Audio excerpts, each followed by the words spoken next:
और जब भी आप मेरी क्लास के अंदर आओगे तो एक बार अपनी स्क्रीन के लिए पैशन शो करोगे और लाइव चैट कमेंट सेक्शन में अटेंडेंस लगाओगे। जय हिंद जय कॉमर्स। तो एक बार सारे बच्चों की अटेंडेंस लग जानी चाहिए लाइव चैट कमेंट सेक्शन में। जय हिंद जय कॉमर्स मेरे दोस्तों, बिल्कुल सभी बच्चों का तहे दिल से स्वागत है। मैं एकदम ओके रिपोर्ट बढ़िया हूं, उम्मीद करता हूं आप भी एकदम जबरदस्त घबराहट ओके रिपोर्ट होकर पूरी एनर्जी के साथ क्लास के अंदर आए होंगे। कातिया मेरे राज्य सारे बच्चे क्लास के अंदर आ गए हैं। अब आपको एक इंपॉर्टेंट बात बताऊं, परिश्रम बैच की ये पहली क्लास है, तो स्टार्टिंग के कुछ लेक्चर्स आपको कॉमर्स वाला यूट्यूब चैनल पर as a demo lecture provide किए जा रहे हैं। फॉर एग्जांपल कि मैं आपको जो सब्जेक्ट पढ़ा रहा हूं इसके 2 लेक्चर्स आपको कॉमर्स वाला यूट्यूब चैनल पर देखने को मिलेंगे, जहां पर मैं क्लास के दौरान आपको कुछ क्वेश्चन भी सॉल्व कराऊंगा। जैसे यहां क्वेश्चन लिखा होगा एमसीक्यू वाला, उसके ऑप्शंस होंगे ए बी सी डी, आपको पोल सॉल्व करने के लिए मैं दूंगा। तो दोस्तों उसका आंसर आप यूट्यूब चैनल पर दे पाओगे कॉमर्स वाला के। कैसे देना है, एक क्वेश्चन लिखा होगा, उसके 4 ऑप्शन होंगे, अभी कराऊंगा। आपको जो ऑप्शन पसंद आ रहा है आप उस ऑप्शन को लाइव चैट में टाइप कर देना, आपका आंसर हम रिकॉर्ड कर लेंगे और आपका ट्रैक भी दिखाएंगे कि देखो भैया कौन सा बच्चा कौन से नंबर पे है। आप अपनी परफॉर्मेंस को यही हैंड टू हैंड एनालाइज कर पाओगे कि इस बड़े कंपटीशन में, सिर्फ तुम्हारे स्कूल में नहीं, सिर्फ तुम्हारे स्टेट में नहीं, इस पूरे भारत के कंपटीशन में तुम कहां सर्वाइव करते हो। तुम्हें यहां लीडर बोर्ड के अंदर पता लगेगा कि तुम कितने पानी में हो, अपनी परफॉर्मेंस चेक भी कर पाओगे। तो बच्चों की अटेंडेंस आ गई है, मैं एक बार क्लास को स्टार्ट कर देता हूं मेरे राज्य। एक बार थम्स अप का इशारा मुझे मिल जाएगा, दिल खुश हो जाएगा। समझदार को कहते हैं इशारा ही काफी है, तो एक बार आपका इशारा आ जाए मेरे पास तो मैं क्लास को स्टार्ट करूंगा। इकोनॉमिक्स दोस्तों आपको पढ़ाने वाला हूं, पहला चैप्टर इकोनॉमिक्स की किताब को पढ़ाऊंगा, लेकिन पहले कुछ चीजें आपको जस्टिफाई करूंगा इकोनॉमिक्स के बारे में, ताकि आपकी बढ़िया शुरुआत हो। ठीक है मेरे दोस्तों, चलो मेरे दोस्तों यहां से स्टार्ट करते हैं। दोस्तों पहली बात तो आपको यह जरूर बताऊं, जो 12वीं क्लास की इकोनॉमिक्स है ये लो जी, 12th क्लास की तुम्हारी इकोनॉमिक्स, पेन का कलर तुम्हारे हिसाब से एडजस्ट कर लेते हैं। 12th क्लास की इको में बहुत सारे बोर्ड्स हैं जो 2 किताबें पढ़वाते हैं। एक का नाम है मैक्रो इकोनॉमिक्स और दूसरी बुक का नाम है इंडियन इकोनॉमिक डेवलपमेंट। जी मेरे दोस्त, सीबीएसई बोर्ड में ऐसा ही होता है, राइट। लेकिन काफी सारे अदर स्टेट बोर्ड्स हैं जहां पर 12th क्लास की इकोनॉमिक्स में 2 किताबें पढ़वाते हैं। एक होती है मैक्रो इकोनॉमिक्स और दूसरी होती है माइक्रो इकोनॉमिक्स। देख रहे हो, तो मैं आपको क्लियर कर दूं मेरे दोस्त कि आज की जो तुम्हारी क्लास है वो इंडियन इकोनॉमिक डेवलपमेंट की क्लास है। बेसिकली सीबीएसई बोर्ड में ऐसा परफेक्टली होता है और बाकी दूसरे स्टेट बोर्ड पे डिपेंड करता है कि तुम्हारे बोर्ड के अंदर 12वीं में इंडियन इकोनॉमिक डेवलपमेंट है या माइक्रो इकोनॉमिक्स है। तो it is to be noted very clearly, अपने भेजे के अंदर इस बात को ऐसे प्यार से कुछ आलो मेरे राजा बेटा, बिल्कुल प्यारे प्यारे बच्चे हैं, अब बड़े दबंग बनने जा रहे हैं, तो बच्चों को पहले ही पता होना चाहिए क्या करेंगे क्या नहीं करेंगे। ठीक है जी, ओके रिपोर्ट है। तो ये किताब पढ़ाना शुरू कर रहा हूं, इस किताब के बारे में सबसे पहले जानते हैं। What does this book indicate, ये किताब किस तरफ इशारा करती है, इस किताब के अंदर आखिर माजरा क्या है, क्या मामला पढ़ना है। एक्चुअली सबसे पहले जानोगे ना, एक बेस क्रिएट कर लेंगे तो आने वाले सारे चैप्टर्स एक सीक्वेंस में नजर आएंगे। अगर तुमने बेस क्रिएट नहीं किया तो सारा मामला खराब हो जाता है। बीच में बच्चे सोचते हैं कि यार ये चैप्टर कहां से आ गया, वो चैप्टर कहां से आ गया। तो एक बार राज्य मेरे प्यारे मित्र क्लैरिटी लेते हैं। देखो मेरे दोस्त, ये बुक तुम्हें पूरी की पूरी थ्योरी में दिखाई देगी, सारा कंटेंट यहां पर थ्योरेटिकल है, ये बात भेजे में घुस जानी चाहिए। जो मैक्रो इकोनॉमिक्स होती है, माइक्रो इकोनॉमिक्स होती है, उसमें तुम्हारे पास न्यूमेरिकल भी होते हैं, डायग्राम भी होता है और थ्योरी भी होती है। यहां प्रॉपर आपको थ्योरी देखने को मिलेगी। इस किताब के अंदर यह दिखाया हुआ है कि पुराने जमाने से लेकर आज के नए जमाने तक हमारे भारत ने, हमारे प्यारे देश भारत ने कैसे तरक्की की है। क्या बोला मैं, कैसे डेवलपमेंट की है, इंडिया कैसे डेवलप हुआ है। पुराना जमाना कौन सा, अकबर, बाबर, राजा अशोक, चाणक्य, वो महाभारत के जमाने नहीं, इतना भी पुराना पीछे नहीं लेकर जा रहे। हम इस बुक की शुरुआत करेंगे ब्रिटिश राज से, जब अंग्रेज हमारे देश में राज करने आए थे, तब से लेकर आज तक। हाँ भाई आज तक, न्यूज चैनल नहीं है ये, आज तक हमारे देश ने कैसे डेवलपमेंट की है, क्या प्रोसेस है डेवलपमेंट का, क्या क्या हमने गलतियां की है, कहां कहां हमारा देश परेशान रहा है, और आज भी ऐसे कौन से चैलेंज हैं जो हम फेस कर रहे हैं अपने देश के लिए। और फिर हम इस बुक के एंड वाले चैप्टर में पढ़ेंगे इंडिया, चाइना और पाकिस्तान की कंपैरिजन में कौन किससे कितना आगे है। जी हां, हम अपने प्यारे देश भारत को चंट चाइना से और पाकि चोरों से कंपेयर करेंगे कि हम कितने आगे कितने पीछे। ये पूरी किताब की रूपरेखा है। अब तुम बोलोगे सर यार हम ऐसे क्यों पढ़ रहे हैं, मतलब हम इतना पुराना क्यों पढ़ रहे हैं, अंग्रेजों ने जब हमारे देश के ऊपर राज किया था तब हमारे देश में क्या चल रहा था, आज क्या चल रहा है, ये क्यों पढ़ रहे हैं। राज्य देखो, पास्ट से पता चलता है कि क्या लर्निंग्स हैं, हमारे देश ने क्या गलतियां की, क्या अच्छा करा। ऐसी कुछ पॉलिसीज आपको देखने को मिलेगी जिससे तुम सीखोगे कि कौन सी पॉलिसी सक्सेसफुल होती है और कौन सी पॉलिसी डैमेज करती है, खराब होती है। एक एनालिटिकल माइंड डेवलप होगा ये वाली थ्योरी पढ़ने से। तो हम देखेंगे हमारी पुरानी गवर्नमेंट्स ने कौन कौन सी पॉलिसीज बना के आज इस देश को यहां पर लाकर खड़ा कर दिया, क्या क्या प्लस पॉइंट्स हैं और क्या क्या माइनस पॉइंट्स हैं। ये चीजें आपको देखने को मिलेंगी इस किताब के अंदर। कुल मिलाकर आपको बताऊं तो दोस्तों, न्यू एनसीईआरटी के हिसाब से इंडियन इकोनॉमिक डेवलपमेंट के अंदर कुल मिलाकर 8 चैप्टर है। स्टार्टिंग के जो 3 चैप्टर है अभी पढ़ाऊंगा, ये 3 चैप्टर इनको बोलते हैं यूनिट 1। फिर जो अगले 4 चैप्टर है इसे बोलते हैं यूनिट 2, और जो लास्ट वाला अकेला चैप्टर है इसे बोलते हैं यूनिट 3। राइट, अब सुनना जरा मेरी बात, बिल्कुल अच्छे से तुम्हारे दिमाग में आनी चाहिए। यूनिट 1 के अंदर यह समझाया हुआ है अंग्रेजों के जमाने से लेकर आज तक की हमारी पॉलिसीज। चैप्टर 1 में बताया है Indian economy on the eve of independence. Independence मतलब आजादी, आजादी के टाइम पर हमारे देश के क्या हालात थे, इतना ही बस, ठीक है ना। फिर इंडियन इकोनॉमी ड्यूरिंग 1950 से 1990, 1950 से 1990, इन 40 वर्षों के अंदर हमारे देश ने खुद को डेवलप कैसे किया, कैसे पॉलिसीज बनाई, क्या इंडस्ट्रीज बनाई गई, यहां पर इंडस्ट्री से रिलेटेड क्या पॉलिसी थी, कैसे हमने अपने देश की एग्रीकल्चर को आगे बढ़ाया, कैसे हमने एक्सपोर्ट इंपोर्ट के फॉरेन ट्रेड को आगे बढ़ाने के लिए पॉलिसीज बनाई, तब देखेंगे, ठीक है।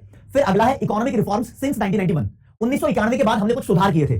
सुधार को इंग्लिश में इंप्रूवमेंट बोलते हैं और उस इंप्रूवमेंट को मुश्किल इंग्लिश के अंदर रिफॉर्म बोलते हैं। तो रिफॉर्म का मतलब कुल मिला के सुधार हो गया, राइट, है ना। तो थोड़ी मुश्किल मुश्किल शब्द भी आएंगे, अब तुम बड़े हो रहे हो ना, तो उनको सिंपल सिंपल तरीके से बताऊंगा भी मैं, ये पढ़ेंगे आज तक। फिर कुछ चैलेंज है हमारे देश के सामने आज भी, कुछ प्रॉब्लम्स हैं, वो यूनिट 2 के 4 चैप्टर्स हैं, ये जब पढ़ाऊंगा तब बताऊंगा। आज के टाइम में हमारा इंडिया कहां खड़ा है ये कंपेयर करेंगे इंडिया को चंट चाइना और पाकी चोरों से, वो लास्ट चैप्टर में करेंगे। तो कुल मिलाकर तुम्हें ये पता चलता है कि भैया हम स्टार्ट कर रहे हैं यूनिट 1, ठीक है। यूनिट 1 एनसीईआरटी में इस यूनिट का नाम लिखा हुआ है डेवलपमेंट एक्सपीरियंस। 1947 से 90, यानी कुल मिलाकर 2 चैप्टर कवर हो रहे हैं, चैप्टर 1 चैप्टर 2। चैप्टर 1 में 1947 के आसपास की बात कर रखी है और चैप्टर 2 के अंदर 1990 तक की बात कर रखी है। और फिर लिखा है इकोनॉमिक रिफॉर्म्स सिंस 1991, यही नाम मैंने यहां लिखा था, लेकिन इस नाम को चैप्टर के अंदर ऐसे लिखा है liberalisation, privatisation, globalisation and appraisal. हमने ये एलपीजी की पॉलिसी बनाई थी, तो इसको और ज्यादा डिटेल में पढ़ेंगे, जितना शायद तुमने कभी 9वीं 10वीं क्लास में नाम सुना होगा। तो अब पढ़ेंगे बढ़िया तरीके से। तो हम स्टार्ट कर रहे हैं भाई चैप्टर नंबर 1। तो चैप्टर नंबर 1 भी स्टार्ट करने से पहले आपको एक बात बताता हूं। देखो भाई, एक पिक्चर तो तुम्हें पता होनी चाहिए, ये नक्शा दिखाई दे रहा है तुम्हें हमारे प्यारे देश भारत का, लेकिन दोस्तों ये पता कौन सा नक्शा है? ये वो नक्शा है जब अंग्रेज हमारे देश पर राज कर रहे थे, यानी हमारा देश आजाद होने से पहले का नक्शा। कितना बड़ा इंडिया था आपको दिखाऊं, आपको देखकर खुशी होगी कि यार ये हमारा इंडिया है। ये जो आज तुम देखते हैं ना, इस हिस्से को पाकिस्तान बोल देते हैं, इस हिस्से को म्यांमार बोल देते हैं, यहां बांग्लादेश है। यार ये सब हमारे प्यारे देश भारत के हिस्से थे, अंग्रेजों ने इनको तोड़ दिया, इनको दूर कर दिया, हमसे दुश्मन बना दिया। जब अंग्रेज चले गए तो ये सब डिवाइड हो गया, लेकिन हमारे देश के ऊपर उसका इंपैक्ट क्या पड़ा वो हिस्ट्री नहीं पढ़ेंगे। देखो हिस्ट्री का सब्जेक्ट क्या बोलता है भाई, कब कौन सी लड़ाइयां हुई, कब कौन से युद्ध हुए, वो नहीं पढ़ रहे हम, कोई हिस्टोरिक इवेंट नहीं पढ़ रहे हम, पढ़ेंगे यहां पर इकोनॉमिक इंपैक्ट। इकोनॉमिक्स में पढ़ते हैं भैया, नेशनल इनकम के बारे में बात करते हैं, देश के जीडीपी के बारे में बात करते हैं, देश के अलग अलग सेक्टर के बारे में बात करते हैं, पॉलिसीज कैसे बनाई है, एक्सपोर्ट इंपोर्ट के बारे में बात करते हैं। तो वो चीजें हम देखेंगे कि अंग्रेजों के आने की वजह से हमारा क्या नुकसान हुआ और अंग्रेजों के जाने के बाद हमने खुद को कैसे डेवलप किया। तो बेसिकली एक रूपरेखा तुम्हारे भेजे के अंदर घुसनी चाहिए दोस्त। देखो जी, आपको एक बात बताऊं, एनसीईआरटी में लिखा हुआ एक फैक्ट, सन 1757 इस ईयर के अंदर एक लड़ाई हुई जिसे बोलते हैं बैटल ऑफ प्लासी। प्लासी एक जगह है मेरे दोस्त, प्लासी डबल एस लगा लो, कुछ भी लगा लो, कोई फर्क नहीं पड़ रहा। प्लासी बंगाल की एक जगह है, यहां के नवाब थे सिराजुद्दौला और अंग्रेजों के बीच में लड़ाई हुई, ब्रिटिशर्स यानी अंग्रेज, उनके बीच में लड़ाई हुई और ब्रिटिशर्स यहां पर जीत गए। यहां पर अंग्रेजों ने डंका बजाया और ऑफिशियली बोल दिया हम इंडिया पे राज करते हैं। तो सन 1757 से अंग्रेजों ने इंडिया पे राज करना स्टार्ट किया और ये हमें छोड़कर चले गए 1947 में, हमारा देश आजाद हो गया। कुल मिला के कितने वर्ष हो गए आप कैलकुलेट करोगे, 1947 में से 1757 माइनस करो, 190 साल। तो अंग्रेजों ने हमारे देश पर लगभग 190 साल तक राज किया। लेकिन मुद्दा यह बनता है, अंग्रेज हमारे देश में आए क्यों?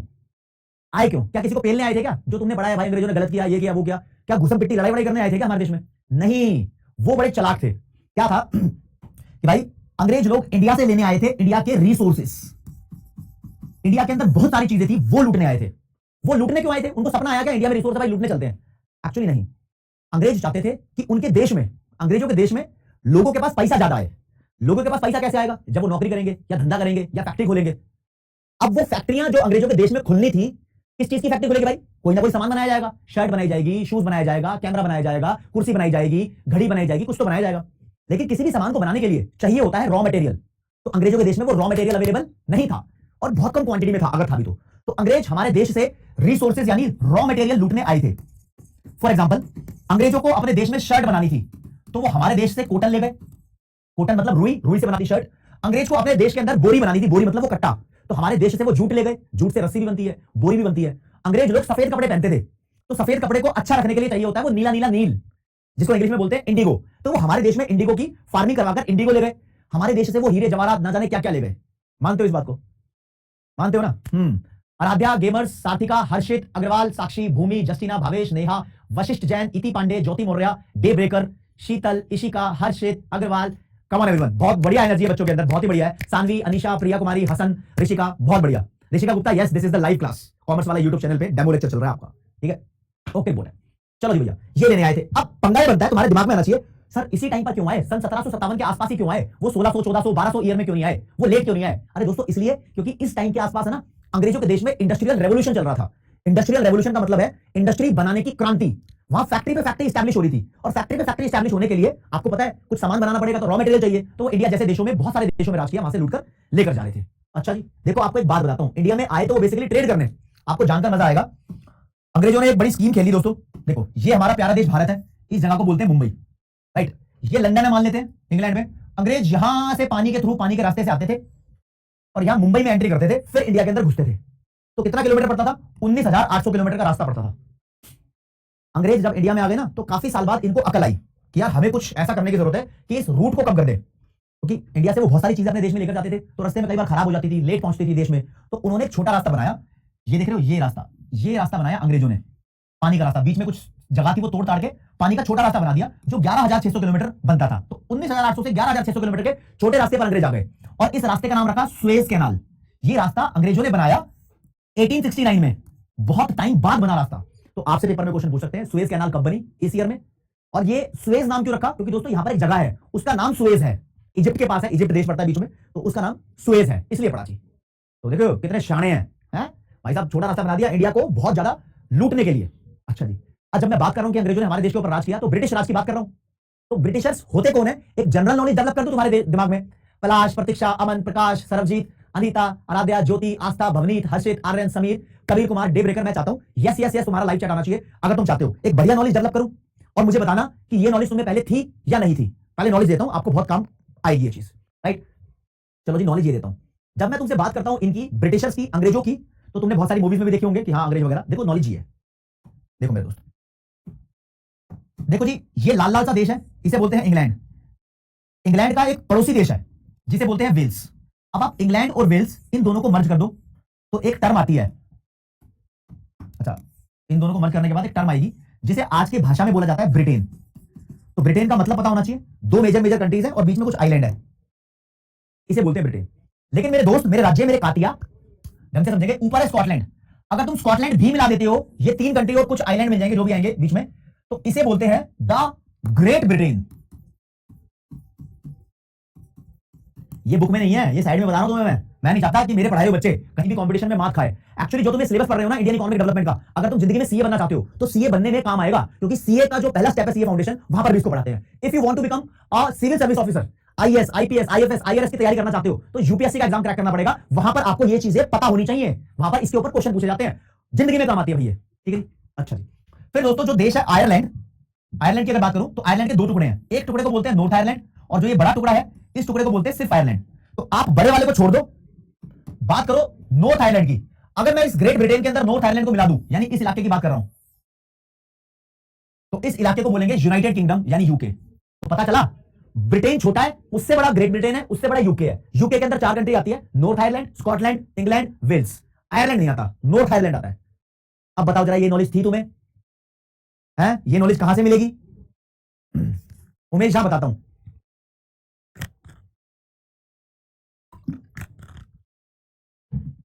हाँ, अब जरा मेरी बात सुनो। देखो, अब तुम्हारे मन में ना एक डाउट आ रहा होगा, सर जो आप यहां पर पढ़ा रहे हो ना, हम उसको कॉपी में नोट करें या नहीं करें? अबे मेरे दोस्त एक बात बताओ, अगर मैं तुम्हें यहां पढ़ाऊंगा और तुम मेरी क्लास देख रहे हो और कॉपी में नोट भी करोगे, तो तुम खुद कंफ्यूज हो जाओगे। यार कभी कभी तो ऐसा भी होगा कि तुम मेरी स्पीड को मैच नहीं कर पाओगे कि हाँ यार ये सर पढ़ा रहे हैं, मैं लिखूं कैसे? तो यहां पर या तो सेल्फ डाउट आएगा तुम्हें, यार मेरे से होगा नहीं होगा, पता नहीं 12th क्लास मुश्किल है। ऐसा कुछ मत करो, जो बता रहा हूं उस बात को समझो। आप सीधा सीधा जो आपको पढ़ा रहा हूं उसको देखो, समझो चीज को। तुमसे ही बात कर रहा हूं, तुम्हारी आंखों में आंखें डाल के बात कर रहा हूं। मैं तुम्हें सिखाना चाहता हूं, तुम सिर्फ सीखो। अगर मैं बहुत स्लो चल रहा हूं या फिर कोई ऐसा मेजर पॉइंट आया है जो तुम्हें नोट करने की जरूरत है, तो सिर्फ पॉइंट नोट कर सकते हो, हाँ जी ये मुझे समझ में आ गया। अगर तुम्हें लगता है कि यार ये पॉइंट है, किसी भी टीचर का हो, मेरा हो चाहे किसी भी टीचर का, ये मुझे थोड़ा सा समझ नहीं आया लाइव क्लास के अंदर, ये मुझे दोबारा देखने की जरूरत है, तो आप पेन से अपनी कॉपी में वो टाइम नोट कर लो कि आपको वो क्लास रिपीट करनी पड़ेगी। तो रिकॉर्डिंग तुम्हारे पास होती है, अनलिमिटेड बार तुम रिकॉर्डिंग देख सकते हो, तो वो चीज वो नोट कर लो। वो इसलिए कॉपी तुम्हारे पास है, मैं तो आपको सीधा सीधा सिखा दूंगा। जब क्लास तुम्हारी खत्म हो जाएगी तो 10 मिनट देना, 10 मिनट देना ये नोट्स को। ये नोट्स तुम्हें मिल जाएंगे डाउनलोड करने के लिए, इसको डाउनलोड करना और ऐसे गो थ्रू कर लेना, ठीक है। 10 मिनट के अंदर तुम्हारे भेजे के अंदर घुस जाएंगे, और फिर उसके बाद तुम्हें डेली प्रैक्टिस पेपर दिए जाते हैं, डीपीपी बोलते हैं। क्लास के बेसिस पे तुमसे कुछ क्वेश्चन पूछे जाएंगे, उनको सॉल्व करने की कोशिश करना, हो जाएंगे तो ठीक है, नहीं होंगे तो उसके आंसर तुम्हारे पास होंगे, राइट। ओके रिपोर्ट है। चलो ये तो पता लग गया कौन ब्रिटेन है, कौन ग्रेट ब्रिटेन है। फिर क्या कहानी? देखो जी, अभी हमारे देश में आ गए, हमारे देश को इन्होंने खूब एक्सप्लॉइट किया। अब बात करते हैं उस समय की जब अंग्रेज हमारे देश में नहीं आए थे, उसे बोलते हैं इंडिपेंडेंट इंडिया, आजाद भारत। जब अंग्रेज हमारे देश में नहीं थे, तो हम बात कर रहे हैं इंडिपेंडेंट इंडिया की। तो इंडिया कैसा था भाई? अंग्रेज आ गए तो बहुत कुछ लूट के ले गए। जब अंग्रेज हमारे देश में नहीं थे ना, तो हमारे देश की फीचर्स थी बड़ी खास खास। देखो हमारे देश में बढ़िया एग्रीकल्चर का बिजनेस चलता था, मतलब एग्रीकल्चर एक ऑब्वियसली एक बिजनेस एक्टिविटी है, लोग एग्रीकल्चर के अंदर बहुत इन्वॉल्व थे। आपको बताऊं तो एग्रीकल्चर के अंदर अराउंड 85% लोग इन्वॉल्व थे। कैसे? या तो डायरेक्टली इन्वॉल्व है, डायरेक्टली मतलब खुद एग्रीकल्चर में काम कर रहे हैं, या फिर इनडायरेक्टली। इनडायरेक्टली का मतलब होता है वो एग्रीकल्चर में काम नहीं कर रहे लेकिन एग्रीकल्चर के ऊपर डिपेंडेंट है। फॉर एग्जांपल एक फैमिली में 4 मेंबर है, ये है पापा, ये है मम्मी, ये बेटा, ये बेटी। अब भैया एग्रीकल्चर के अंदर 2 लोग काम कर रहे हैं लेकिन ये 2 काम नहीं कर रहे, तो मान के चलो ये 2 भी एग्रीकल्चर के ऊपर डिपेंडेंट है, क्योंकि काम करके जो ये लेकर आएंगे वो इन दोनों को भी खिलाएंगे। तो डिपेंडेंट का मतलब हो गया उसके ऊपर निर्भर होना। तो 85% of Indian population were dependent on agriculture, इधर डायरेक्टली और इनडायरेक्टली। इतने ज्यादा पोर्शन, यानी एग्रीकल्चर वाला भारत था, सोने की चिड़िया बोलते थे इंडिया को। रिसोर्सेज की कमी नहीं थी इंडिया के अंदर, राइट। इंडिया सेल्फ भाई एग्रीकल्चर अलग अलग तरीके की थी, फिशरीज भी होती थी इंडिया के अंदर, बहुत सारे, देखो खुशहाल था इंडिया। और इंडिया की मस्त बात बताऊं, इंडिया में हाथ से काम होते थे, हाथ से काम होने वाली इंडस्ट्री के अंदर इंडिया टॉप था। टॉप मतलब आज के टाइम में तुम देखो यार, पता है ऐसे नहीं बता देगा, ऐसे ही बता देगा, ऐसे बता देगा। आज के टाइम के लौंडे, आज के टाइम की लड़कियां, सबकी ख्वाहिश होती है मैं गुची के कपड़े पहनूंगी, मेरा एमके का पर्स हो जाएगा, मैं टी शर्ट पहनूंगा अरमानी की, मेरे पास एलवी के होंगे शूज। सब चाहते हैं पूरा पूरा स्टाइल मारना, टोरा मारना, लग्जरी आइटम। चाहते हैं नहीं चाहते हैं? उस जमाने में बड़े बड़े राजाओं की इच्छा होती थी कि हम वो ड्रेस पहने जो इंडिया में बनी है। इंडिया इतना प्रो था भाई, हाँ वर्ल्ड फेमस था इंडिया हाथ के काम में। इंडिया की जो ड्रेसेस थी, तुमने नाम सुना होगा सिकंदर का, अलेक्जेंडर बहुत बड़ा राजा था, उसका दिल करता था कि उसको भैया कपड़ा मिले इंडिया का। बड़े बड़े राजाओं की ख्वाहिश होती थी यार इंडियन ड्रेस पहननी है, इंडियन ड्रेस पहननी है। आज तुम क्या एलवी, गुची, अरमानी की बात करते हो? वो था जमाना जब इंडिया की धाक थी पूरे वर्ल्ड पे, समझ रहे हो? ये हाथ से काम हो रहे हैं, जैसे कि मान लो कोई बर्तन है या कोई दूसरी भी चीज है, उसमें हाथ से नक्काशी करते थे। नक्काशी का मतलब ड्राइंग्स, डिजाइन, ये सब करते थे। कपड़ों को हाथ से सिया जाता था या डिजाइनिंग भी हाथ से होती थी। और बताओ India was very famous for these things. तुमने लाल आदमी देखे होंगे, बड़े बड़े बिजनेसमैन, हाथ के अंदर भाई वो बस्त सी अंगूठी पहनते हैं, उस अंगूठी के अंदर पत्थर होता है, पत्थर है, लाल पत्थर, नीला पत्थर, क्या क्या बोलते हैं उसको, नीलमणि, सफायर है, पन्ना, हीरा, क्या क्या बोलते हैं उनको, नहीं बोलते ना, बोलते ना। तो दोस्तों इन सबको बोलते हैं प्रेशियस। प्रेशियस मतलब बहुत ही कीमती स्टोन्स। ये बहुत प्रेशियस स्टोन्स होते हैं, महंगे महंगे पत्थर होते हैं। इंडिया इसके लिए बहुत फेमस था। तो जब अंग्रेज इंडिया में नहीं थे ना, मस्त चल रहा था, हम किसी के ऊपर डिपेंडेंट नहीं थे। मतलब अबे जब इंडिया को छोड़ के जब अंग्रेज चले गए ना, उन्होंने इंडिया के टुकड़े कर दिए, इंडिया और पाकिस्तान। पाकिस्तान के हिस्से में इतना मस्त इलाका आ गया जिसे बोलते हैं सिंध और बड़ा पंजाब। हाँ पंजाब भी पाकिस्तान के पास चला गया, बहुत बड़ा, छोटा पंजाब इंडिया के पास बचा। तो पंजाब और सिंध ऐसे इलाके थे जहां पर फूड ग्रेन का प्रोडक्शन बहुत अच्छी क्वांटिटी में होता था। यानी गेहूं चावल की बात करो तो मस्त वहां पर प्रोडक्शन होता था। जब इंडिया और पाकिस्तान अलग हुए तो इंडिया के अंदर फूड ग्रेन की शॉर्टेज हो गई, कमी पड़ गई, क्योंकि वो मेन इलाका चला गया पाकिस्तान के पास। तो इंडिया ने फूड ग्रेन्स को अमेरिका से मंगवाया, ब्रिटेन से नहीं। हम अमेरिका से मांगते थे हाथ जोड़ के कि प्लीज हमारे देश के अंदर फूड ग्रेन सप्लाई कर दे, पैसे ले लियो। डिपेंडेंट थे हम किसी के ऊपर, डिपेंडेंट थे। लेकिन जब अंग्रेज हमारे देश में आए भी नहीं थे, हम इंडिपेंडेंट थे अपने आप में। बस भाई ओके रिपोर्ट मामला। ध्रुव पूछ रहा है बार बार स्पैम करके, सर बताओ ऐप के अंदर क्वालिटी कैसे सेट करें? लाइव क्लास की क्वालिटी सेट नहीं होती राज्य, रिकॉर्डिंग की क्वालिटी सेट होती है। आप वीना मिश्रा पूछ रही है सर आप क्या कर रहे हो? मैं चैप्टर पढ़ा रहा हूं आपको, कह रही ओवरव्यू दे रही है, चैप्टर पढ़ा रही हूं, चैप्टर पढ़ा रहा हूं, ठीक है चैप्टर पढ़ा रहा हूं। कंटेंट स्टार्ट हो गया तुम्हारे पेपर का, पेपर का कंटेंट स्टार्ट हो गया। आपसे पेपर के अंदर क्वेश्चन पूछा जा सकता है, before the advent of British rule in India. Advent का मतलब होता है एंट्री, अंग्रेजों की एंट्री से पहले इंडिया कैसा था? इंडिया वाज इंडिपेंडेंट इकोनॉमी, आजाद भारत, किसी के ऊपर डिपेंडेंट नहीं था। मेजर पॉपुलेशन एग्रीकल्चर में थी। तो लिखते हैं agriculture was the main source of livelihood. Livelihood का मतलब होता है जिंदा रहना, जिंदा रहने के लिए एग्रीकल्चर ही मेन था। And India was very famous for handicrafts, हाथ के कामों के अंदर इंडिया बहुत फेमस था। हाथ की सफाई नहीं, हाथ के काम में। कहां जा रहे हो, कहां जा रहे हो, कहां जा रहे हो कातिया? बहुत फेमस था, specially in the field of cotton. Cotton का मतलब रुई, रुई हिंदी में कपास बोलते हैं।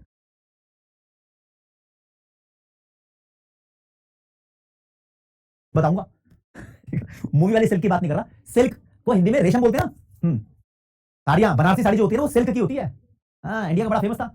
मेटल बहुत सारे फेमस थे इंडिया के पास। प्रेशियस स्टोन्स का बहुत पॉपुलैरिटी थी। ड्रेस इंडिया की बहुत टॉप क्लास होती थी राज्य, बहुत टॉप क्लास होती थी। तो अच्छा ऐसा ऐसा था। अब एक क्वेश्चन और कि अंग्रेज इंडिया में आए क्यों? कोई एक बात बताओ, कोई एक बात बताओ। एक का मतलब होता है सोल, सोल का मतलब वन, राइट। तो यहां लिखा है sole purpose of British colonial rule in India. अंग्रेजों ने हमारे देश में कॉलोनियल रूल क्यों किया? तो ये समझाने से पहले वर्ड समझाऊंगा, कॉलोनियल रूल का मतलब क्या होता है। देखो जी, कॉलोनियलिज्म बोलूं या कॉलोनियल रूल बोलूं, एक ही बात है। जब कोई देश जैसे कि मान लो ब्रिटेन इंडिया के ऊपर राज कर रहा है, तो भाई ब्रिटेन को बोलेंगे ruling country.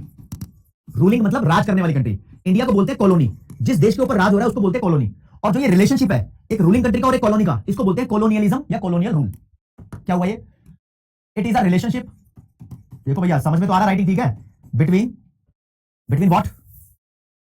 Ruling country and colony. Example दे देना ब्रिटिश और इंडिया, ये रिलेशनशिप होता है। तो ये आए क्यों थे? ये इंडिया का भला करने नहीं आए, ना ही इंडिया को जानबूझकर पेलने आए, लोगों को नुकसान पहुंचाने आए।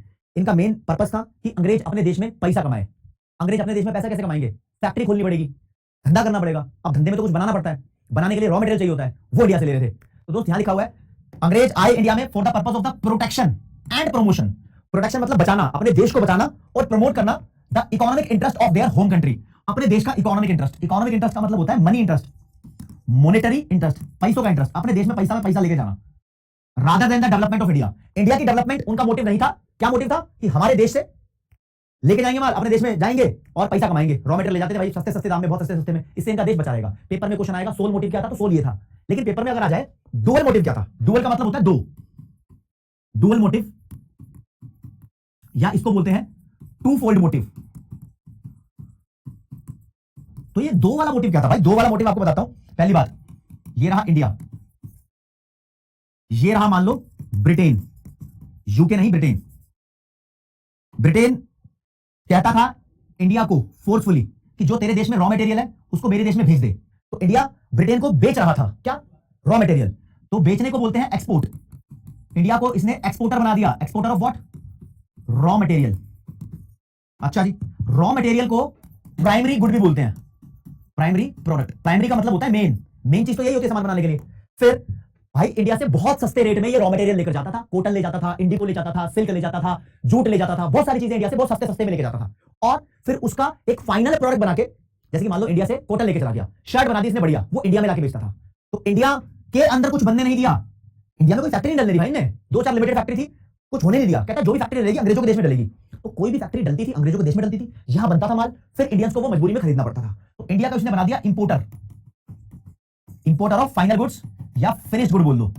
फिनिश गुड का मतलब होता है मेन चीज जो बनकर आई है। तो टू फोल्ड मोटिव का मतलब दो मोटिव, पहला मोटिव ये रहा और दूसरा मोटिव ये रहा। दो मोटिव थे अंग्रेजों के इंडिया में आने के। कोई पूछे सोल मोटिव क्या था? सोल मतलब अकेला बड़ा मोटिव। अकेला बड़ा मोटिव ये था कि अंग्रेज अपने देश का इकोनॉमिक इंटरेस्ट सेटिस्फाई करना चाहते थे। कोई पूछे डुअल मोटिव क्या थे? डुअल मोटिव, ये दो मोटिव वो मोटिव होते हैं जो इस अकेले मोटिव को सेटिस्फाई करवाएं। अंग्रेज पैसा कैसे कमाएंगे भाई? ऐसे कमाएंगे, सस्ते में ले जाओ रॉ मटेरियल और महंगे में बेच दो। यहां पर महंगे भी नहीं, मतलब ये भी बना के बेच रहे थे, पैसा कमा रहे थे, ठीक ठाक पैसा चार्ज कर रहे थे, रीजनेबल, ऐसी बात नहीं है। इसको बाद में बताऊंगा। अच्छा जी, तो सर क्या पेपर में कुछ क्वेश्चन आ सकता है क्या जो अभी तक आपने पढ़ा है? राजे क्वेश्चन आ सकता है। ये क्वेश्चन लिखा हुआ है YouTube लाइव चैट वाले बच्चे, आपसे बोल रहा हूं, जब मैं यहां पर पोल चालू करूंगा उसके बाद आंसर टाइप करना। आंसर पूरा पूरा टाइप नहीं करना है, इसको बोलना A B C D, जो ऑप्शन तुम्हें पसंद आ रहा है वो ऑप्शन यहां पर टाइप कर देना। तो मैं पोल चला रहा हूं आप लोगों के लिए। ये लो जी, मैंने चला दिया पोल। अब क्वेश्चन पढ़ के सिखाता हूं क्या लिखा है। What was the purpose of British rule in India? अंग्रेजों का पर्पस क्या था इंडिया में? मेन यही था भैया कि इंडिया से माल लूट के ले जाना है, यानी इंडिया अंग्रेजों को फीड करे। फीड करने का मतलब खिलाना। इंडिया का माल खा रहे थे वो, इंडिया को फीडर इकोनॉमी बना दिया था। भाषा बदल दी भाई, जज्बात बदल दिए, क्वेश्चन फ्रेम हो गया, राइट? तो क्वेश्चन भी तुम्हें इस लेवल के करा दूंगा कि कई बार क्या होता है कंटेंट में कुछ और लैंग्वेज लिखी होती है, पेपर में किसी और लैंग्वेज से क्वेश्चन आ जाता है। तारा भाई इस बात का पूरा ख्याल रखेगा, तुम्हें कहीं भी मात नहीं खाने दूंगा। क्या लिखा है? पहला लिखा हुआ ये रहा, to develop infrastructure in India. India का इंफ्रास्ट्रक्चर बनाने के लिए अंग्रेज आए थे, मतलब सड़क बिल्डिंग बनाने आए थे इंडिया में, गलत। इंडिया के एग्रीकल्चर को डेवलप करने आए थे, गलत। इंडिया के इंडस्ट्रीज को डेवलप करने आए थे, गलत। To reduce the country to be a feeder economy to promote British interest. अंग्रेजों का इंटरेस्ट सेटिस्फाई करना, इंटरेस्ट का मतलब हो गया रुचि, जहां पर भी इनका मन था उस मन को सेटिस्फाई करने के लिए इंडिया को एक फीडर इकोनॉमी तक सीमित रखना। रिड्यूस का मतलब लिमिट, इंडिया सिर्फ फीड करेगी अंग्रेजों को। इंडिया में रॉ मटेरियल बनाया जाएगा और वो अंग्रेजों को फीड किया जाएगा, ठूसा जाएगा उनके मुंह में। यही था मेन मोटिव, रॉ मटेरियल लेकर जाना। ए वाला इज द राइट आंसर। ओ भाई ऐसा कोई बच्चा नहीं जिसने गलत आंसर दिया हो। जॉन सीना, इशिका श्रीवास्तव, ऋचा गुप्ता, शिवांग, राजा, तुशिका, हिना, ऋषुराज, सेठ जी, रोहित, गुरपिंदर, जय श्री राम, मनीष, नीरज, आलोक, सुहा, कुणाल, विनोलिसी, कुमारी, अतिथि और रितिका। ये लो जी, 21 से लेकर 27 तक बच्चे ये हैं, 28 से लेकर 34 तक ये है, और 35 से लेकर 41 तक ये है, 42 से लेकर 48 और 49 50। मैंने 50 बच्चे दिखा दिए, ठीक है। तो ऐसे तुम आंसर दे पाओगे। ये ट्रेलर भी तुम्हारे पास आ गया। बच्चा बोल रहा है ऐप के ऊपर की पोल नॉट वर्किंग। आज ये डेमो क्लास का पोल यूट्यूब पर चलेगा, ठीक है। हाँ चलो जी मेरे दोस्त, अब तुम्हें बताता हूं भाई, जितनी भी मैंने तुम्हारे सामने गाथा सुनाई है, जो कथा मैंने तुम्हें सुनाई है, इस कथा के थ्रू तुम्हारे भेजे के अंदर मैं चैप्टर सेट कर रहा था। देखो थ्योरेटिकल बुक है तो पढ़ना बड़ा मुश्किल हो जाता है, तो आसान बनाने के लिए मैं तुम्हारे माइंड के अंदर एक मैप क्रिएट कराऊंगा कि चैप्टर नंबर 1 के अंदर आखिर पढ़ना क्या है। राजे चैप्टर नंबर 1 के अंदर 6 चीजें पढ़नी है। कितनी चीजें? 6 चीजें पढ़नी है। 6 चीजें पढ़ोगे चैप्टर नंबर 1 खलास। अच्छा जी, क्या है वो 6 चीजें, वो समझाता हूं आपको। ये लो जी, ये कंटेंट ऑफ द चैप्टर है जो आपको समझना है। क्या क्या हमें पढ़ना है कि अंग्रेजों ने इंडिया के एग्रीकल्चर सेक्टर को कैसे अफेक्ट किया, प्रभावित किया, क्या बुरा किया, क्या अच्छा किया। फिर हमें पढ़ना है अंग्रेजों ने इंडिया के अंदर इंडस्ट्रीज, फैक्ट्रीज के साथ क्या किया, क्या किया, क्या किया, क्या किया, तेरा नाम लिया, ओ तुझे याद किया, ओ कितना गंदा गाना, ओ लव सर गाते हो आप। यार क्या करूं, गाना बड़ा गंदा गाता हूं। गाना गंदा गाता हूं, गाना गंदा गाता हूं, लेकिन पढ़ाता हूं ठीक हूं ना। हाँ ठीक है। तो एग्रीकल्चर सेक्टर, इंडस्ट्रियल सेक्टर को कैसे अफेक्ट किया अंग्रेजों ने, ऑक्यूपेशनल स्ट्रक्चर कैसे प्रभावित किया अंग्रेजों ने, ऑक्यूपेशनल स्ट्रक्चर क्या होता है जब ये टॉपिक आएगा तब पढ़ाऊंगा। हाँ, फॉरेन ट्रेड मतलब एक्सपोर्ट इंपोर्ट को कैसे अफेक्ट किया अंग्रेजों ने, डेमोग्राफिक सेक्टर ये वर्ड तभी बताऊंगा जब मैं इसको पढ़ाऊंगा, और इंफ्रास्ट्रक्चर ये 6 आइटम अंग्रेजों ने कैसे बर्बाद किए ये पढ़ना है पूरे चैप्टर में। इधर से किसी भी एक सेक्टर से तुम्हारे पेपर में क्वेश्चन बन के आ सकता है। तो सबसे पहले पढ़ाऊंगा एग्रीकल्चर सेक्टर, आज की क्लास में यही होगा। फिर से बताता हूं, इस चैप्टर के अंदर कुल मिला के 6 आइटम गिवन है, अंग्रेजों ने इन 6 आइटम्स को कैसे अफेक्ट किया ये चैप्टर नंबर 1 के अंदर पढ़ते हैं। तो पहला एग्रीकल्चर सेक्टर है जिसको हम पढ़ेंगे। तो स्टार्ट करते हैं दोस्तों एग्रीकल्चर सेक्टर से, कैसे अंग्रेजों ने हमारे देश के एग्रीकल्चर सेक्टर को प्रभावित किया। लेकिन आपको रूपरेखा भी बता देता हूं, जो ये चैप्टर का नाम है इसको जस्टिफाई कर दो सर। हाँ भाई, पहली क्लास यहां नाम लिखा है, देखो जी, इंडियन इकोनॉमी मतलब इंडिया की कंट्री, इंडिया का देश, भारतीय अर्थव्यवस्था, on the eve of independence. Independence मतलब आजादी, ईव का मतलब होता है इवनिंग, शाम, लेकिन कवि की कल्पना के अंदर एक शब्द के बहुत सारे मतलब होते हैं। तो यहां पर ईव का मतलब शाम नहीं है, यहां पर ईव का मतलब है टाइम, ध्यान रखना। तो आजादी के टाइम पर Indian economy at the time of independence, आजादी के टाइम पर इंडिया कैसा था, जैसा अंग्रेज छोड़ के गए वैसा था। अब अंग्रेज कैसा छोड़ के गए वो बताना है, वो 6 सेक्टर में, ठीक है। ये तो भेजे के अंदर क्रिएट हो गया, हाँ भाई दिमाग के अंदर सेट है, चैप्टर के अंदर पढ़ना क्या है। अब लफ्ज़ जल्दी से पढ़ना शुरू कर दो। तो भैया आज का टारगेट है हमारा, today's target is to study agriculture sector. आपको ये तो पता ही है कि एग्रीकल्चर के ऊपर more than 85% of Indian population was dependent either directly और इनडायरेक्टली, उससे ही खाना पीना चल रहा था, ठीक है। ओके बोर्ड है, तो ये मैंने बता दिया। एग्रीकल्चर सेक्टर से शुरुआत करते हैं। जब तुम्हारे दिमाग के अंदर एग्रीकल्चर आएगा तो तुम्हारे दिमाग के अंदर एक बात आनी चाहिए कि हमें यहां पर क्रॉप्स प्रोड्यूस करनी होती है, जैसे कि गेहूं, चावल, मक्का, जौ, बाजरा, ये सब प्रोड्यूस करना होता है। जब एग्रीकल्चर में प्रोडक्शन होता है ना तो कुछ चीजें चाहिए होती हैं। बीज चाहिए, सबसे पहले सीड्स, अच्छी क्वालिटी के सीड्स चाहिए, पानी चाहिए खेतों में डालने के लिए, और कहीं हमारी खेती खराब ना हो जाए तो इस चीज के लिए हमें कुछ फर्टिलाइजर चाहिए होते हैं। फर्टिलाइजर दोस्तों ऐसी चीजें होती हैं जो हमारी खेती को बचाती है कीट पतंगों से। पेस्टिसाइड चाहिए, इंसेक्टिसाइड चाहिए। हाँ, पेस्टिसाइड वो दवाई है जो कीट पतंगे आने से बचाए खेतों में, इंसेक्टिसाइड वो दवाई है जो खेतों में कीड़े आने से बचाए, और फर्टिलाइजर को खाद बोलते हैं। फर्टिलाइजर वो चीज होती है जो फसल को बड़ा करने में हेल्प करती है, बड़ा करने में, जल्दी फसल बड़ी हो जाए। जैसे हमारे लिए खाना, हम खाना खाएंगे तो हम ठीक रहेंगे, बड़े हो जाएंगे। तो पौधों के अंदर अगर फर्टिलाइजर जाएगा तो पौधे बड़े होंगे। तो ये चीजें चाहिए, ठीक है, एग्रीकल्चर के अंदर। और यहां जो मैंने एग्रीकल्चर बना रखा है तुम्हें दिख रहा है, ये ट्रैक्टर पे कुछ है, राजा बाबू बन के बैठे हुए, इधर छतरी लगा रखी है, ये बेचारे काम कर रहे हैं। अभी इसके बारे में बताऊंगा, लेकिन आपको क्लैरिटी ये लेनी है लव कौशिक से। लव कौशिक तुम्हारा भाई, तुम्हारा दोस्त, तुम्हें ये बताना चाहता है कि सर आपने ये तो बोल दिया कि इस चैप्टर के अंदर 6 आइटम पढ़ने हैं। अच्छा, एग्रीकल्चर सेक्टर में भी क्लैरिटी दे दो पढ़ना क्या है। दोस्तों 2 चीजें पढ़नी है एग्रीकल्चर सेक्टर में।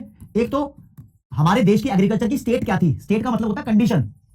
1947 के आसपास जब अंग्रेज हमें छोड़ के चले गए तो एग्रीकल्चर सेक्टर कैसा था, कैसा छोड़ के चले गए, ठीक है, और इसके पीछे कारण क्या थे, जैसा भी छोड़ के चले गए उसके रीजंस बता दो। बस 2 आइटम पढ़ने हैं, कहानी खत्म।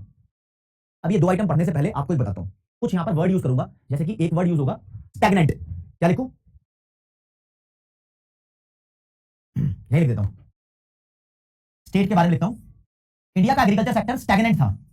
अब बंदा बोलेगा सर इतना मुश्किल वर्ड कहां से आ गया। स्टैग्नेंट का मतलब होता है स्लो, ऐसी चीज जिसकी ग्रोथ बहुत धीरे धीरे होती है उसे बोलते हैं स्टैग्नेंट। तो तुम्हें मैं स्टैग्नेंट नहीं बनने दूंगा, तुम्हें बनाऊंगा फास्टर, फैंटास्टिक बनाऊंगा, स्टैग्नेंट नहीं बनने दूंगा, राइट।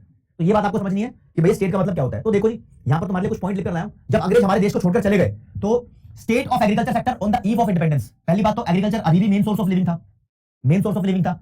यहां पर 85% लोग अभी भी डिपेंडेंट थे एग्रीकल्चर के ऊपर। लेकिन एग्रीकल्चर सेक्टर में लो प्रोडक्टिविटी होती थी। लो प्रोडक्टिविटी का मतलब है कि एग्रीकल्चर की प्रोडक्शन करने की पावर कम हो गई थी। एक्चुअली क्या था मैं बताता हूं, ये फसल है, ये खेत तुम्हें दिखाई दे रही है। अंग्रेजों ने यहां पर ऐसी फसल का प्रोडक्शन करवाया जिससे जमीन की फसल पैदा करने की पावर कम हो जाती है। कैसे भाई, तुम्हें एक बात बताता हूं, हम लोग बड़े कैसे हुए हैं, खाना खा खा के बड़े हुए ना। फसल पता है कैसे बड़ी होती है, फसल जमीन के अंदर के न्यूट्रिएंट्स खाती है। न्यूट्रिएंट्स आते हैं, वो फर्टिलाइजर डालते हैं तो न्यूट्रिएंट आते हैं। अब अंग्रेजों ने जो चीजें यहां पर प्रोड्यूस करवाई, जैसे कि जूट, कॉटन, इंडिगो, ये जमीन के न्यूट्रिएंट्स फटाफट से खा जाती है, तो जमीन बंजर हो जाती है। तो बहुत सारी जमीन की प्रोडक्शन की पावर, जिसे बोलते हैं प्रोडक्टिविटी, रिड्यूस हो गई। तो इससे ये स्लो हो गया। तो ये और वाला निशान डाला हुआ है, ठीक है, स्टैग्नेंट बोल दो या बोल दो लो प्रोडक्टिविटी। अंग्रेजों ने कुछ खास एफर्ट नहीं किया इंडिया के एग्रीकल्चर को डेवलप करने के लिए। इंडिया का पूरा agriculture was dependent on monsoon. Monsoon का मतलब होता है रेनफॉल। भाई आज जाके देखो खेत खलिहान, खेतों के अंदर पानी के लिए ट्यूबवेल बने हुए हैं। ट्यूबवेल होता है ना, वो बड़ा मोटा सा नलका लगा होता है, उसके थ्रू खेतों में पानी जाता है। नदियों को, नहरों को खेतों से जोड़ा हुआ है, अगर आपने देखा हो तो जोड़ा हुआ है ना। लेकिन इन्होंने कुछ खास काम नहीं किया। बारिश आ गई तो खेती अच्छी हो जाती थी, बारिश नहीं आई तो खेती खराब। बारिश आई तो गाना चलता था, बरसो रे मेघा मेघा, बरसो रे मेघा मेघा, बरसो रे मेघा बरसो, या फिर वो चलता था, घनन घनन घन सावन आया, घनन घनन घन सावन आया। मतलब लोग खुश हो जाते थे जब बारिश आती थी ना, क्योंकि पूरी की पूरी खेती डिपेंड करती थी बारिश पे। बारिश से पानी आ रहा है तो ठीक है, वरना हम कहां से लाएंगे पानी, समझे। उत्कर्ष पार बोल रहा है सर मेरा बैच है 12th क्लास वो सीए फाउंडेशन वाला, तो कौन से बैच में क्लास होगी। तो नॉर्मल परिश्रम बैच में क्लास होगी आज आपकी, ठीक है, ओके रिपोर्ट है। चलो जी मेरे दोस्त, अच्छा क्या सर जो आपने टॉपिक कराया है इससे रिलेटेड पेपर में क्वेश्चन आ सकता है? हाँ भाई आ सकता है, पूछ लेगा एग्रीकल्चर की स्टेट या कंडीशन एक्सप्लेन करो on the eve of independence. तो आप एक्सप्लेन कैसे करोगे पूरे 3 नंबर लेने के लिए? तो ये होगा क्वेश्चन और ये होगा आंसर। देखो जी, बोला है explain the state of agriculture in India on the eve of independence, या फिर ये लिखा मिलेगा what were the characteristics of Indian agriculture on the eve of independence. Agriculture के हालात क्या थे, उसकी फीचर्स क्या थी आजादी के टाइम पर। तो 3 पॉइंट तुम्हें पता होने चाहिए क्योंकि 3 नंबर का क्वेश्चन बन सकता है ये। क्या है जी? पहला, मेन सोर्स ऑफ लिविंग था एग्रीकल्चर, लिवलीहुड का मेन सोर्स था। Around 75% of Indian population was earning a livelihood from agriculture. मतलब लगभग 75% लोग नौकरी कर रहे थे, जॉब कर रहे थे एग्रीकल्चर में, लेकिन 85% लोग एग्रीकल्चर के ऊपर डिपेंडेंट थे, समझ रहे हो? और लगभग 75 नहीं थे, एग्जैक्टली बताता हूं 72.7% लोग काम कर रहे थे। लेकिन इतना मुश्किल डेटा तुम याद कैसे रखोगे? ठीक है, तो इतनी बात कहते हैं अराउंड 75% लोग एग्रीकल्चर से पैसा कमा रहे थे। ठीक है, अब कमा रहे थे तो बच्चों पे भी खर्चेंगे, तो 75% कमा के 85% लोगों पे खर्च रहे थे। कोई बात नहीं, स्टडी का है, वाईटी में बच्चा है, कोई दिक्कत नहीं है। लो productivity and stagnant, agriculture sector slow हो गया था। द लेवल ऑफ प्रोडक्टिविटी यानी output per hectare of land was extremely low. देखो जमीन को, जैसे हम चीनी खरीदने जाते हैं दुकान पे, चावल खरीदने जाते हैं तो लाला को क्या बोलते हैं? 1 किलो चीनी दे दे, 1 किलो चावल दे दे। दूध खरीदने जाते हैं तो क्या बोलते हैं? आधा लीटर, 1 लीटर, 2 लीटर दूध दे दे। तो जमीन को जब मेजर करते हैं तो मेजर करते हैं मीटर में, स्क्वायर मीटर में, हेक्टेयर में, हेक्टेयर में भी करते हैं। तो कहते हैं पर हेक्टेयर के हिसाब से एक बंदे का आउटपुट देखो तो वो बहुत कम था, यानी एक बंदा एवरेज बेसिस पे बहुत कम प्रोड्यूस कर रहा था, कंट्रीब्यूशन कम था। Dependency on monsoon, agriculture was excessively dependent, excessively मतलब बहुत ज्यादा डिपेंडेंट था अपॉन रेनफॉल, बारिश पे डिपेंडेंट था। Good rainfall implied good output, अच्छी बारिश हुई है तो इसका मतलब यह है कि अच्छा आउटपुट होगा, right? And while poor rainfall implied poor output, अगर बारिश बुरी हुई है तो आउटपुट भी बुरा होगा, इंप्लाइड मतलब उसकी वजह से, राइट? ओके, जैनिश जैन कह रहा है बुक्स डिलीवर हो गई। ऊपर एक बच्चे ने बोला मेरे पास बुक्स नहीं आई। कोई बात नहीं, अभी कुछ दिनों के अंदर बुक्स आ जाएगी, आप टेंशन मत रखो, धैर्य रखो, ठीक है? ओके रिपोर्ट मामला चल रहा है। अच्छा जी सर, आप तो कह रहे थे एग्रीकल्चर सेक्टर के बारे में 2 पॉइंट पढ़ने हैं, आपने पढ़ा दिया स्टेट, अब पढ़ना है इस बुरे हालात के कारण क्या थे। बुरे हालात के कारण तो आपको मैं बताता हूं। मूवी देखिए लगान, आमिर खान की मूवी किसने देखी? लगान, कम ऑन, जल्दी राइट चैट में बताएंगे। देखिए तो कुछ कॉन्सेप्ट वहां से निकल कर आएगा।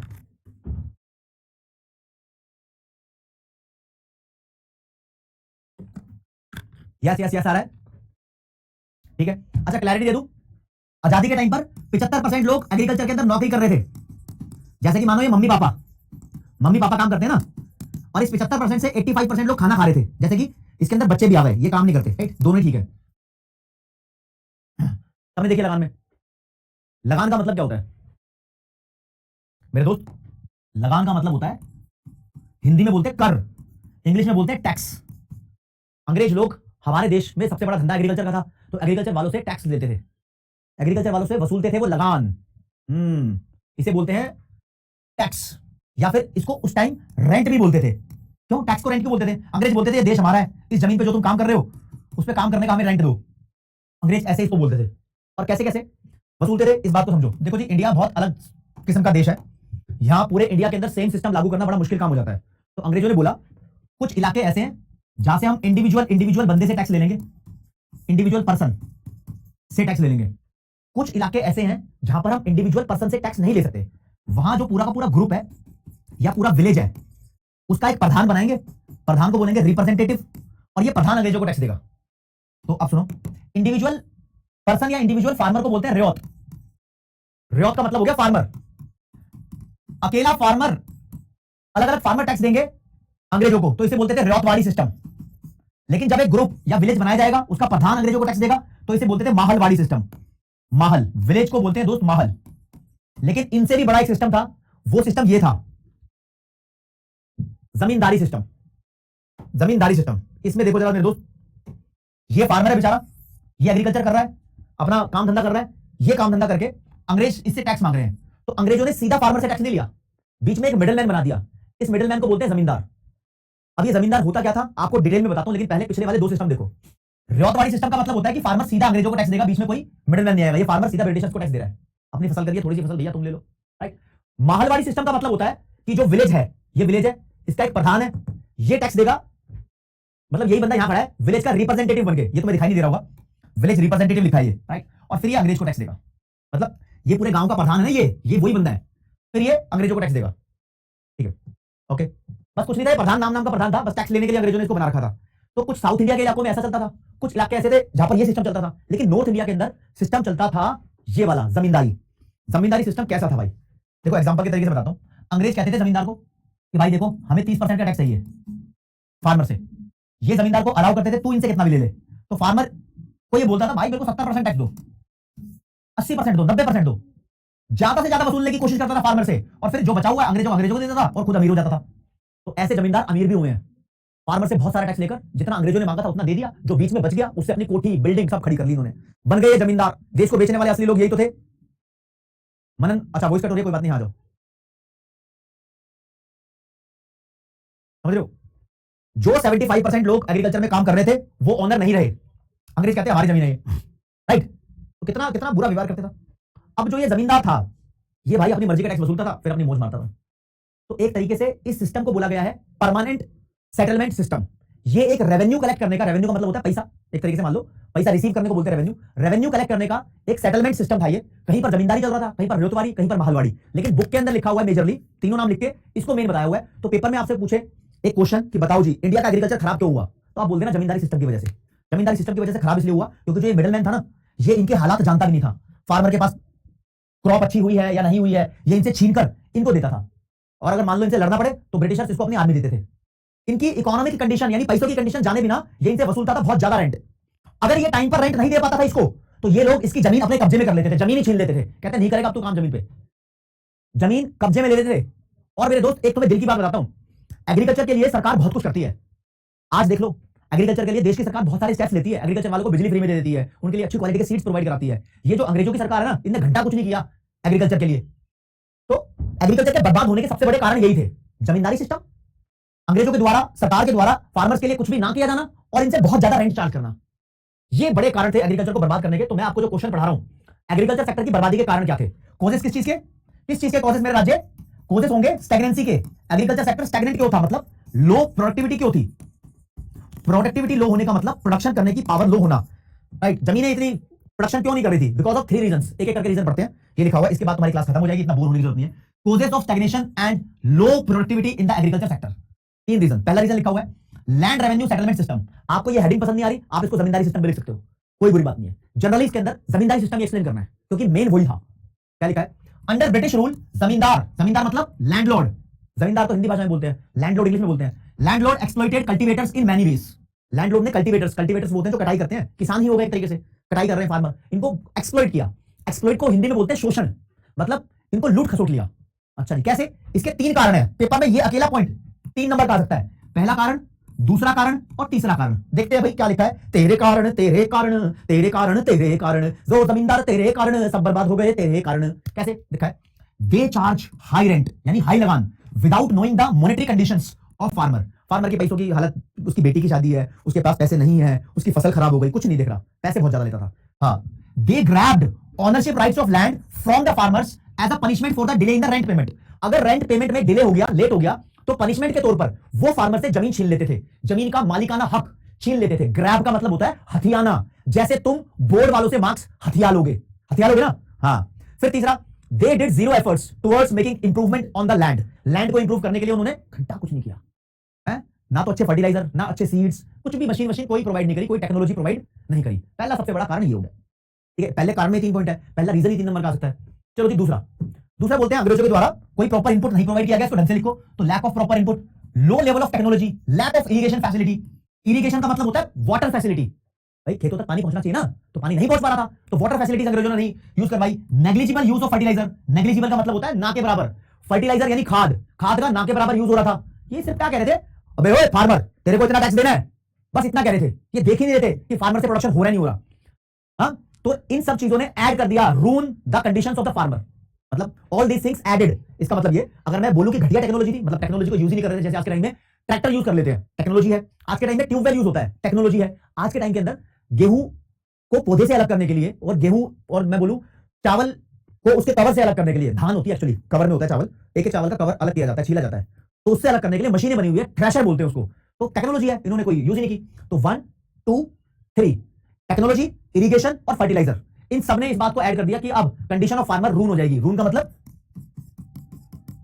बर्बाद। जैसे कि बच्चा भी हो सकता है, अगर वो 11वीं 12वीं के अंदर रिलेशनशिप बनाना सीख जाए, वो सेटिंग होती है ना बॉयफ्रेंड गर्लफ्रेंड, अगर ये खेलोगे तो तुम भी हो सकते हो रूइन। एक बात बताता हूं तुम्हें मेरे दोस्त, ये उम्र ना बड़ी कच्ची, बड़ी नादान है। एक लड़का एक लड़की आपस में प्यार करते हैं और सोचते हैं कि हम दोनों एक दूसरे के लिए बने हैं और हम दोनों एक दूसरे के होंगे, हमारी जल्दी से शादी हो जाए।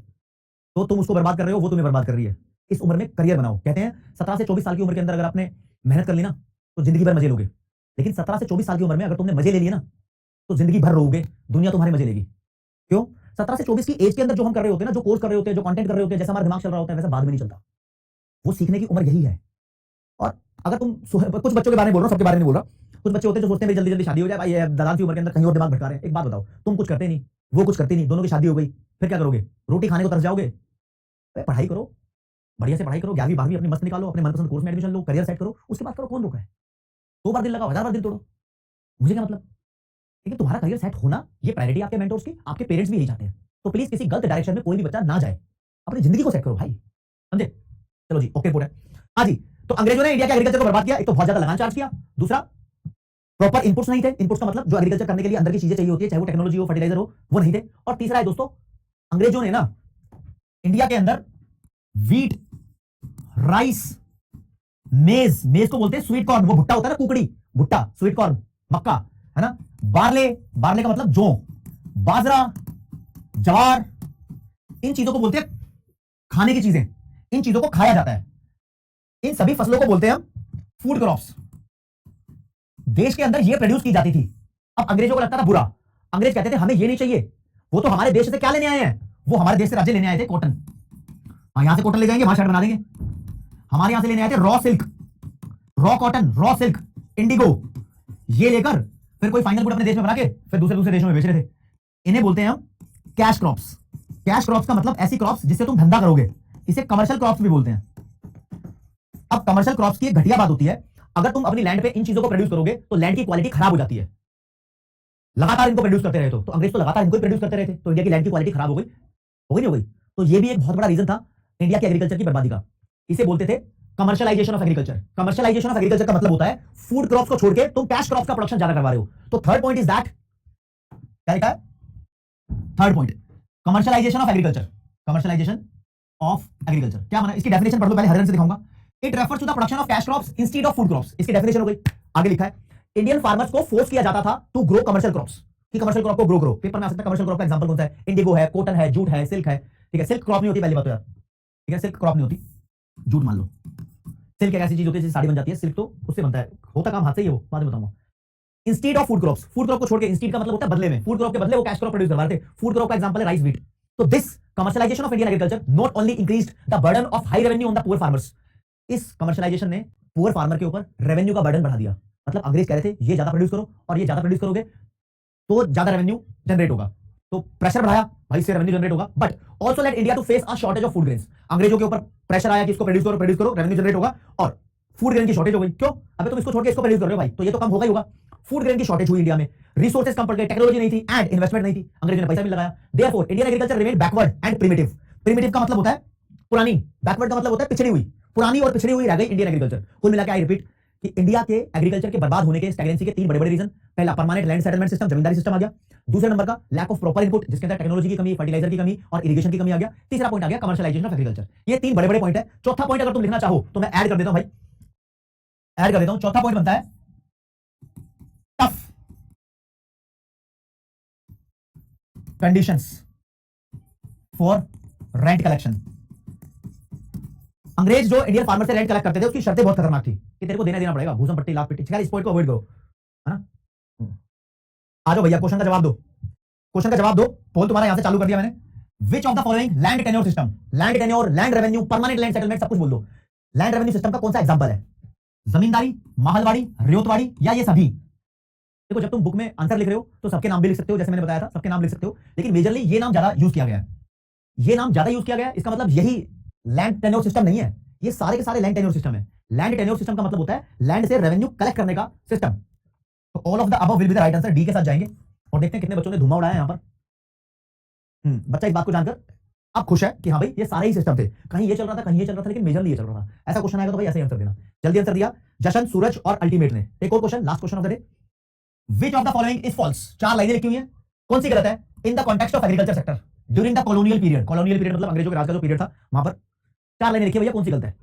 चलो जी देखते हैं कौन सी गलत है, पढ़ते हैं पहले। Nearly 85% of the countries population was dependent on agriculture. हाँ, डायरेक्टली और इनडायरेक्टली बिल्कुल सही है, कोई दिक्कत नहीं है। अगला लिखा ब्रिटिश गवर्नमेंट इंट्रोड्यूस्ड जमींदारी सिस्टम। ब्रिटिश गवर्नमेंट ने जमींदारी सिस्टम इंट्रोड्यूस किया, बिल्कुल ठीक है। रियोतवाड़ी भी किया था, महलवाड़ी भी किया था।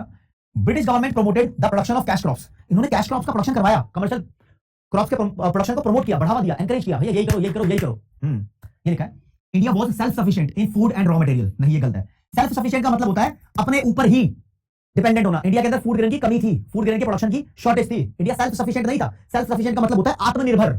आत्मनिर्भर नहीं था कातिया इंडिया, शॉर्टेज थी, रॉ मटेरियल की भी शॉर्टेज धीरे धीरे होने लगी। तो बी वाला इज द राइट आंसर। ये लाइन गलत लिखी थी, तो जल्दी जवाब दिया।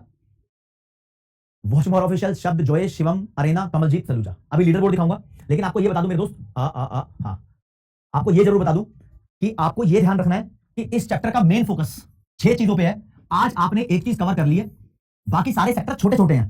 तो विद इन 2 क्लासेस, 2 क्लास और लगेगी और चैप्टर ओवर हो जाएगा, चैप्टर खत्म हो जाएगा। हम क्लास के साथ साथ ही बहुत सारे फैक्ट्स भी जान रहे हैं, बहुत सारी ऐसी मस्त मस्त चीज भी जान रहे हैं जो आपको जाननी जरूरी है। और मेरे दोस्त सच बताऊं तो तुम्हारा भाई आपको इस तरीके से पढ़ाएगा, अभी तो स्टार्टिंग की क्लासेस है, कि तुम्हें धीरे धीरे बीच बीच में करियर में क्या क्या करना है वो ज्ञान भी तुम्हें, एक तुम्हारी ओवरऑल पर्सनैलिटी को डेवलप करने के लिए मैं काम करूंगा, तुम्हारे लिए काम करूंगा। मैं चाहता हूं कि तुम अपनी ख्वाहिशों को पूरा करो, अपने मम्मी पापा के सपनों को पूरा करो। कैसे करोगे?